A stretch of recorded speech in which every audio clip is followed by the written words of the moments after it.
लक्षात घ्या की जर जेवण खाल्लेलं 40 दिवसापर्यंत आपल्या हाडांपर्यंत जायला वेळ घेतं, जेवण 40 दिवसानंतर जात असेल, तसा कर्माचा प्रवाहही आपल्याशी चिटकलेला आहे. कर्माचा प्रवाहही आपल्याशी चिटकलेला आहे.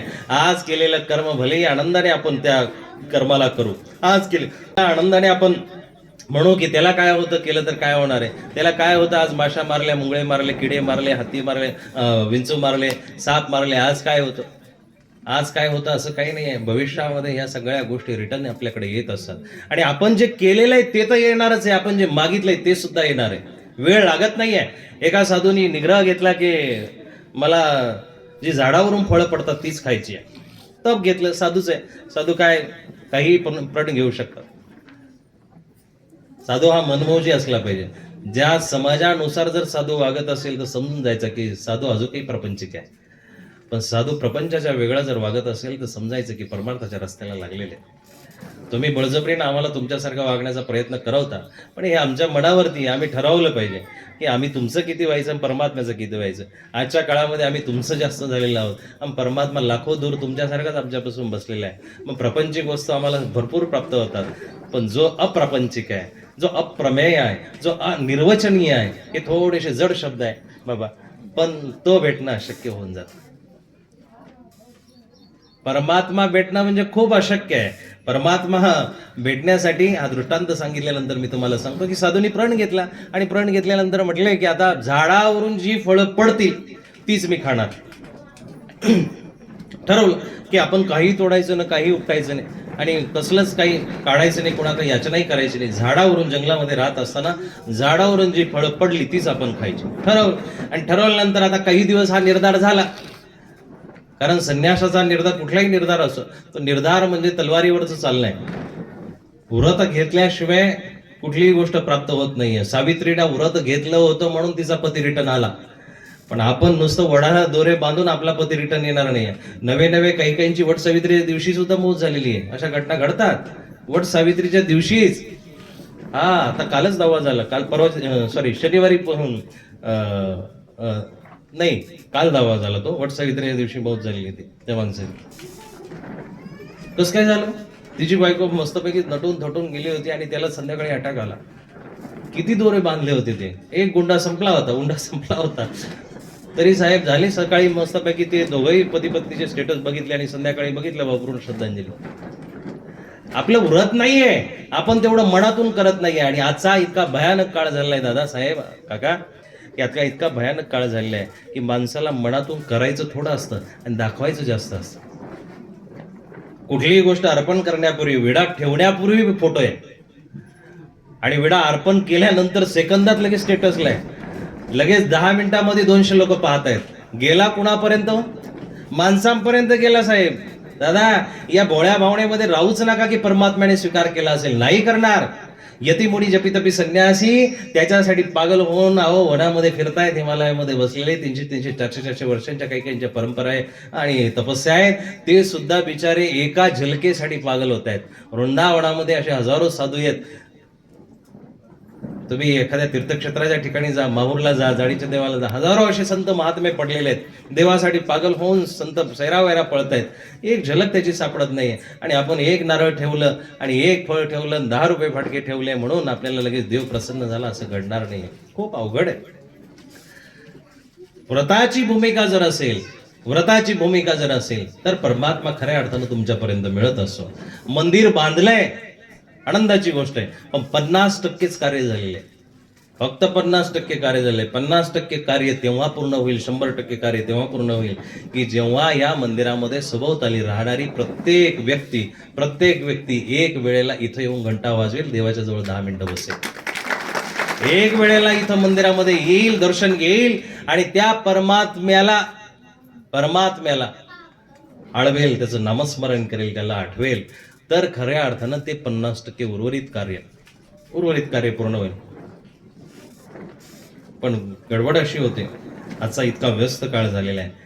वर्गणीला आल्यानंतर पटकन वर्गणी देऊन टाकली जा. आता अर्धेच वर्गणीदार इथं हजर आहेत. तुम्ही या कामासाठी बऱ्याच ठिकाणी वर्गण्या मागितल्या ना, त्यातले अर्धेच वर्गणीदार इथं आहेत. अर्धे कुठं गेले माहिती का? ते फक्त देऊन मोकळे झाले. पण तिथं मगाशी आमच्या विजयराजांनी सांगितल्याप्रमाणे आवडी, चित्त, वित्त, काया ह्या चारही गोष्टी एकत्र होणं गरजेचं आहे. आवडी नसेल तर ते राबस्य नव हेतवा नव हेतव मध्ये ते दान दिल्या जातं, ते हेतुपूर्वक दान आहे. पण आवडी नाही आहे, परमात्म्याविषयी आवडी नाही आहे, संताविषयी आवडी नाही, दारातोटी उभा राहायला काहीतरी करायचं म्हणून दिलं, त्याला तुच्छ दान आहे. दानच नाही म्हटलं जाते, ते कर्म कर्म म्हणून तयार होणार आहे. पुढच्या जन्मामध्ये ते रिटर्न मिळेल. या साधूचं मला तुम्हाला दृष्टांत सांगायचं आहे की साधूंनी निर्धार केल्याप्रमाणे ते आता वनामध्ये राहत आहेत. त्यांचा निर्धार असा होता की झाडावरचं काहीच तोडायचं नाही, पण तो निर्धार थोडेच दिवस टिकला. थोड्या दिवसाने भूक कासावीस व्हायला लागली आणि झालं असं की झाडावरची जसा उन्हाळा संपला, पावसाळा संपला की फळं संपायला लागली आणि जी सिजनेबल झाडं आहे त्यांची फळं संपली. आता झाडावरची काही फळं होती पण ती पक्व नसल्या कारणानं ती तोडावी लागणार आहे. आता गडबड अशी झाली की जी पक्व झालेली खाली पडलेली फळं आहे ती संपली आणि जी वरची आहे आता ती कशी काढायची. आपण ते निर्धार घेतला की हाताने फळच तोडायचं नाही. 2 दिवस झाले, 3 दिवस झाले आणि शेवटी भूक अनावर झाली. हो, हितभर पोटासाठी माणूस जे ढिगभर करतो ना ते सगळ्यात मोठं पाप आहे. हितभर पोटासाठी हितभरच करावं हा न्याय आपल्याला पसंत पडत नाहीये. देवा परमात्म्या सकाळचं संध्याकाळचं दे बघत नाही, तेवढं नाही मागत आपण. आपण जे मागतो ना, माझंही भरलं पाहिजे, माझ्या परिवाराचंही भरलं पाहिजे आणि 7 पिढ्याही खात बसल्या पाहिजे. पण 7 पिढ्या टिकत नसतं. एक जुनं वाक्य आहे, सांगतो की जी परंपरा चालत असते ना, कुठली चांगली परंपरा 3च पिढ्यांपर्यंत टिकते. वंश परंपरा 7 पिढ्यापर्यंत टिकते. परत जर तुमच्या 3ऱ्या पिढीमध्ये जर कोणी श्रीमंत असेल तर फक्त 3ऱ्याच पिढीपर्यंत राहील ते. 4थी पिढी परत भिकारी आहे. याच्यावरती त्या दुबईच्या शेखचं खूप मोठं मस्त उदाहरण आहे. ते आता चक्रधर जयंतीला सांगू, हे मला उदाहरण सांगू द्या की त्या साधूचा शेवटी निर्धार तुटला साहेब. आणि तो निर्धार तुटला आणि त्यांनी बिचाऱ्याने मनाला आळा पिळा देत डोळे बंद करत ते झाडावरून फळ तोडलं आणि तोडल्यानंतर 3 दिवसाची भूक लागली होती, ते पटापटा खाऊन घेतलं. पटकन खाल्ल्यानंतर दुसरंही तोडावं वाटलं, ते दुसरंही खाल्लं, तिसरं तोडलं. 3 फळामध्ये त्याची भूक भागली आणि भूक भागल्यानंतर मग ज्या गोष्टी आपणच आपले नियम तोडल्यानंतर पश्चाताप होतो ना, तो पश्चाताप त्याला झाला.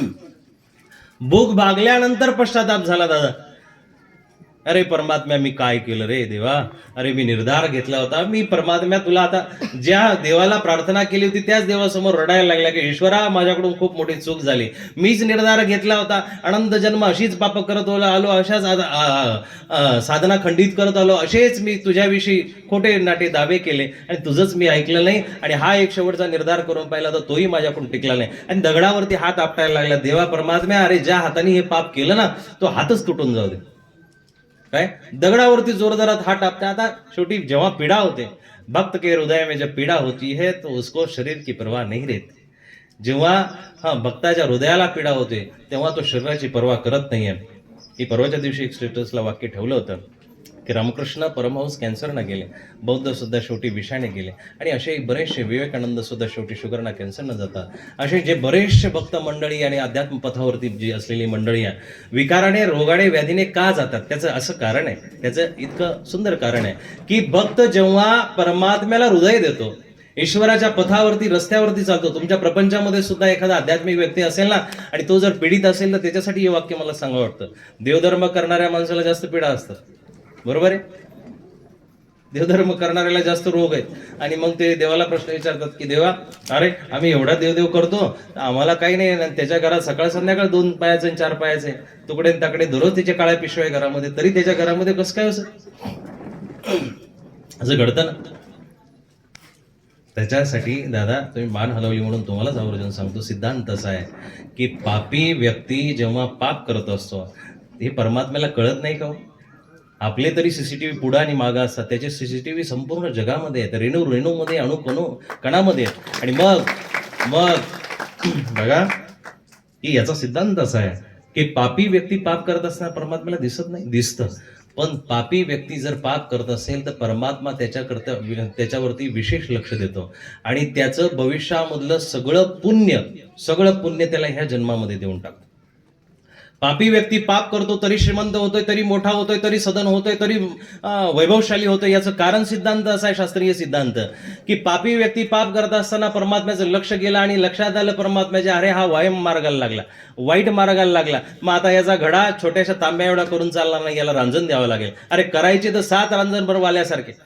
आता त्याचे रांजण भरत चालतात, मग भविष्यामध्ये त्याला पुन्हा जन्म मिळणार असेल, त्या सगळ्या जन्मामधलं पुण्य कार्य त्याचं ह्याच जन्मामध्ये येऊन जातं. मग त्याला 4 गाड्या होतील, 10 गाड्या होतील, त्याचे 20 एकर होतील, 50 एकर होतील. त्याचं नाव मग आता दादा होता, नंतर भाऊ होईल, नंतर काका होईल, नंतर प्रतिष्ठित होईल, नंतर साहेब होईल, शेठ सावकार होईल, काय काय जे नावं व्हायचे ते होऊन जातील त्याच्यासाठी सगळा. मग त्याच्यासाठी तो विद्वान असतो. कलियुगाचा सिद्धांत असा आहे की ज्याच्याजवळ कांचन आहे, ज्याच्याजवळ पैसा आहे, ज्याच्याजवळ धन आहे, तो विद्वान आहे, पंडित आहे, शूर आहे, वीर आहे, बहुशाली आहे. माया तेरे 3 नाम, परशा, परशु, परसराम. ज्याच्याकडे पैसा आला त्याचा सगळा जे जयकार आहे. जोपर्यंत पैसा नाही तोपर्यंत म्हणते, ए परशा इकडे. थोडाफार जरा उठबस करायला लागला, कामाचा झाला, परशु इकडे येतो. आणि जेव्हा थोडंसं पदबीत भेटलं, आजी माझी काजी, जे काही पद भेटेल, भावी जरी पद भेटायला लागलं तरी मग त्याला परशुराम म्हणतात. आणि ते पद भेटल्यानंतर मग साहेब होतो, भाऊ होतो, दादा होतो, काका होतो, मामा होतो. हे मायेचा प्रताप आहे. मायेनं सगळी केलेली ही कार्य आहेत. आणि मग बघा की त्या संन्यासाचा मी तुम्हाला दृष्टांत सांगत होतो, तो मधला सिद्धांत मी तुम्हाला सांगू पुढे सरकतो, की त्या पापी व्यक्तीच्या, बघा की पापी व्यक्तीच्या जीवनामध्ये पाप करत असताना सुद्धा त्याला वैभव का प्राप्त होतो, ऐश्वर्य का प्राप्त होतो. याचा सिद्धांत, शास्त्रीय सिद्धांत असा आहे की परमात्मा मग बारीक लक्ष देतो आणि मग त्याच्या सगळ्या विभूती आहे, जे त्याची दासी आहे, त्या सगळ्यांना कार्य, सगळे त्याचे परमात्म्याचे दास आहे, त्या नियतीनुसार त्याची सगळी पुण्यकर्म ह्या जन्मामध्ये त्याला देऊन टाकतो. की जेव्हा हा दुसरा जन्म घेईल त्यावेळेस जेव्हा याला हे सगळ्या पापाचं प्रायश्चित किंवा फळ भोगावं लागेल ना, याच्या जीवनामध्ये 1 अंशाने सुद्धा पुण्य नसलं पाहिजे, 1 अंशाने सुद्धा पुण्य नसलं पाहिजे. जेव्हा हा पाप भोगायला लागेल त्यावेळेस याला जर उन्हाचा रस्ता लागला ना, तर पूर्ण मरेपर्यंत म्हणा किंवा संध्याकाळ होईपर्यंत याला ऊनच भेटणार. याच्या जीवनामध्ये एकदा का दुःख आला, असा जर्जर आजार त्याला देणार भविष्यामध्ये. म्हणून पापी व्यक्तीच्या सोबत बरोबरी करू नका. आज जर तो पाप करत असेल तर परमात्म्याने विशेष नियोजन असं केलं की त्याची सगळी पुण्यकार्य काढून या जन्मामध्ये भोग आहे, आणि जेव्हा तुझा पुढचा जन्म सुरू होईल तेव्हा मग पापच भोग. पण याच्या उलट पुण्यवंताच्या बाबतीत जर तो धर्म करत असेल, कर्म करत असेल, देवदेव करत असेल, सकाळ संध्याकाळ 5 गाठ्या आहेत, संध्याकाळ 5 माळा आहेत, वारी चुकत नाही, अमकं चुकत नाही, पदयात्रा चुकत नाही, तरीही त्याला डायबिटीज आहे, शुगर आहे, बीपी आहे, कॅन्सर सारखे महाभयंकर आजार आहे, एखादा त्याचा ऍक्सिडेंटही होतो, असं का घडतं? त्याचंही दादा तत्व असं आहे की प्रभू परमात्मा त्याच्यावरती विशेष लक्ष देत असतो. आणि जर हा माझी भक्ती करतोय, जर हा या जन्मामध्ये मला शरण आलाय, तर याचे भविष्यामध्ये जे जन्म होणार आहे त्या सगळ्या जन्मातलं पाप आलं याला ह्याच जन्मामध्ये भोगणं आहे. आणि ह्या जन्मामध्ये जर त्यांनी सगळं पाप भोगलं तर पुढचा जेव्हा जन्म भेटेल किंवा हा पुढच्या जन्मामध्ये जेव्हा परत मनुष्य रूपाने येईल त्यावेळेस हा राजासारखा, हा त्यावेळेस भक्तासारखा, त्यावेळेस हा योग्य असलेल्या अधिकारी व्यक्तीसारखा जन्म घेईल. आणि त्यावेळेस बघा, याच्यावरती निळवट्ट भांडारेकरांचं उदाहरण तेच आहे की सर्वज्ञासारखा ईश्वर उभय दृश्य अवतार जवळ असताना ज्याच्या मांडीची उशी ज्या भक्ताला प्राप्त झाली आणि तो अवतार म्हणतोय एका क्षणामध्ये डिलीट होईल सगळं, एका क्षणामध्ये वाईप करतो मी, एका क्षणामध्ये डस्टर सारखं तुझं कर्म पुसून टाकतो. मग निळवट्ट म्हणतात की देवा, अरे पुसून टाकशील, काही हरकत नाही, तुझ्यामध्ये ताकद आहे, तू सर्वज्ञ आहे, परंतु हे परत जर माझ्या वाट्याला आलं तर परत मला मनुष्याचा जन्म घ्यावा लागेल, परत मला ते भोग वाट्याला येतील, त्यापेक्षा भोगू दे मला, तुला जसं जमेल तसं कर, माझा देहही वाढू नको, माझं आयुष्यही वाढू नको, माझं काहीच वाढू नको, मला जे भेटलंय ते भोगू दे. आणि भक्त हसत हसत या सगळ्या गोष्टीला सहन करत असत. त्या साधूचा दृष्टांत आता मला तुम्हाला सांगायचं आहे की साधूने जोरात दगडावरती हात आपटायला सुरुवात केली. देवा, अरे माझ्याकडून चूक झाली, मी असं करायला नको होतं, पण केलं तर हा माझा हातच तुटू दे, या माझ्या हाताला काहीतरी होऊ दे. माणसाला वाईट वाटल्यानंतर होतं, माझं देह का जात नाही. बाया भांडत असताना एखाद्या वेळेस खूप कडाक्याचं भांडण झालं आणि आता असं भांडण हात आपटो ते म्हणतात की आता ह्या क्षणी मला मरण आलं तरी चाललं होईल, या क्षणी देवा मला अटॅक आला पाहिजे, या क्षणी मी विहिरीत उडी येते, रेल्वेला आडवी जाते, मी या क्षणी माझ्या डोंगरावरून उडी, काय म्हणतात. पण 10 मिनिटांनी त्याच हळूच येऊन कानामध्ये किंवा पोराला पाठवत असतात, पप्या जा, पप्पाला विचार जरा भूक लागली असेल, भांडून जरा हातपाय ताणले असतील, नको उगाच बिचाऱ्याच्या गोळ्या बेळ्या. असं हा तुमचा प्रपंचाचा भाग आहे, विनोदाचा भाग जरी सोडला, पण एक गोष्ट अशी आहे की भक्ताच्या हृदयामध्ये ती जी पीडा झालेली आहे, त्या पीडेनुसार त्या भक्ताने हात आपटायला सुरुवात केली. आणि झालं असं दादा, दृष्टांत असा आहे की त्या डोंगरावरती, ज्या डोंगरावरती ते संत राहत होते, साधू राहत होते, त्याच डोंगरावरती एक दरोडेखोरांची टोळी लपलेली, आणि टोळी लपलेली होती. ती टोळी शोधण्यासाठी राजाचे बरेचसे सैनिक त्या जंगलामध्ये सुटलेले होते. आणि सुटले असताना नेमकी जे साधू तिथं त्या पहाडीवरती राहत होते त्याच्याच खाली कपारीमध्ये ती टोळी लपलेली होती. आणि त्या सैनिकांनी बरोबर हेरलं, त्यांना बरोबर ते दरोडेखोर दिसले. आणि जसे दरोडेखोर दिसले की तसा त्यांनी त्या दरोडेखोरांवरती हमला केला, आणि हमला करून त्या सर्वांना पकडलं. आणि ते पकडून नेत असताना वरच्या त्या टेकडीवरती हे दाढीवाले बाबा बसलेले त्यांना दिसले. दाढीवाले बाबा बसलेले दिसले. पटकन तिकडून 2-3 सैनिक गेले आणि त्यांनाही पकडलं. हा कदाचित त्यांचा खबरी असेल म्हणून, आणि खबरी असेल म्हणून त्याला पकडलं. पकडून राजासमोर नेलं. आता राजासाहेब, चोरीची शिक्षा काय हो? राजाने सुनावलं की आता प्रत्येक व्यक्तीचा, जेवढी जेवढी माणसं आहे ना, त्यांचा एकाचा डावा पाय आणि उजवा हात छाटला गेला पाहिजे. प्रत्येकाला सजा सुनावण्यात आली. आणि क्रमाक्रमाने बघा, क्रमाक्रमाने सगळ्यांचा एकाचा हात, उजवा हात आणि डावा पाय छाटण्यात येतोय, डावा पाय छाटण्यात येतोय, अशी प्रत्येकाला सजा आहे. आणि साधू जवळ आले. साधू जवळ आल्यानंतर सुद्धा साधूचा उजवा हात छाटला गेला साहेब, आणि डावा पाय छाटायला येणार तोपर्यंत तोपर्यंत वार्ता गेली राजापर्यंत. अरे, त्याच्यामध्ये एक दाढीवाला सुद्धा चोर आहे, नक्की बघा. ते बघितलं, चौकशी केली. साधू बोलायला लागले, अरे मी तर देवदेव करत होतो, धर्म करत होतो, तुम्ही मला कशाला पकडलं? राजाही तिकडं पटकन राजाकडे वार्ता गेल्या कारणानं राजा शरण आला. राजाने माफी मागितली, आणि माफी मागितल्यानंतर, महाराज माझ्याकडून चुकलं, माझ्याकडून अशी गोष्ट व्हायला नको होती, पण घडली आहे, क्षमा करा. तुम्हाला मी चांगला वैद्य देतो, चांगलं हे करतो, तुमच्या हाताला औषध मलमपट्टी करतो. साधूनी तेव्हा हात जोडून त्या राजाला सांगितलं, बाबा राजासाहेब, अहो ह्याच्यामध्ये तुमची चूक नाही आहे. 15 दिवसापूर्वी मीच हाच उजवा हात आपटून मीच देवाला विनंती केली होती की देवा, मी माझा नियमभंग केलाय, तर माझा हात तुटू दे. बरोबर ती घटना, कर्मा इज रिटर्न. कर्मा हे सर्कल वाईज फिरत असतं, कर्म हे चक्राप्रमाणे फिरत असतं. म्हणून कर्म करत असताना जरा भान ठेवा, भान ठेवलं पाहिजे. आपली खूप मोठी जबाबदारी आहे की आपण आपल्या धर्माचं रक्षण करावं. अर्थ म्हणजे पैसा कमवावा, काम म्हणजे कामना मोक्षाची ठेवावी आणि मोक्षापर्यंत पोहोचावं. हा पुरुषार्थाचा भाग आहे, ही पुरुषार्थाची लक्षणं आहे. पण आपण फक्त मधल्या 2 गोष्टी घेतल्यात, अर्थ आणि काम. फक्त पैसा कमवायचा, काम म्हणजे कामना ठेवायची. इस हॉटेल को जाएंगे, उस हॉटेल को जाएंगे, दर्या देखेंगे, डोंगर देखेंगे, काय काय मागच्या वेळेस झालं नाही का? भारी डोंगर आणि भारी नद्या नाल्या काय जे पाहून आली होती मंडळी. एवढंच आतापर्यंत राहिलेलं नाही. आपल्या ह्या मनुष्याचं दुर्लभम मानुषम जन्म, हा मनुष्य जन्म आपल्याला दुर्लभ पद्धतीने भेटलेला, याच्यावरती संस्कार करून, याच्याद्वारे संस्कार वाढवून, याच्याद्वारे आपण परमात्म्यापर्यंत पोहोचणं गरजेचं आहे. याच्याद्वारे आपण या 84 लाख योनीचा फेरा चुकवू शकतो. म्हणून बघाचा तो श्लोक, एकच ओळ मगाशी सांगितली, परत मध्ये मटेरियल घुसलं, आणि परत आपण त्या रस्त्यावरती जाऊया. की काष्टा कीटक करेरिता उमटती नाना परी अक्षरे. काष्ट म्हणजे लाकूड. त्या लाकडावरती एखाद्या कीटकाने, उदयीने जर करेरिता म्हणजे कोरायला जर सुरुवात केली, उमटती नाना परी अक्षरे, म्हणजे त्यातून अक्षर नाही निघू शकत. परंतु असं जर झालं कदाचित, बरं का, असं जर झालं की ते लाकूड कोरत कोरत एखादं अक्षर तिथं उमटलं, किंवा टाळी वाजविताची काग गवसे ऐसाची कधी गळे, म्हणजे टाळी वाजवली आणि हातामध्ये कावळा आला, असं कधी घडतं का? पण कदाचित घडलं. काय म्हणून चला, टाळी वाजविताची काग गवसे ऐसाही वेळा किरे, आकाशी ढग वानरा कृती दिसे. आकाशामध्ये ढग आल्यानंतर एखादा एकदम माकडासारखा ढग दिसला, असं कधी घडतं का? आकाशी ढग वानरा कृती दिसे, भासे विचित्रापरी, असं कधी घडत नाही. पण जर घडलं तर, घडतच नाही पण घडलं तर चौथी महत्वाची ओळ अशी आहे की तैसा हा नरदेह दुर्लभ, खरा ब्रज कृष्ण नाम हरी.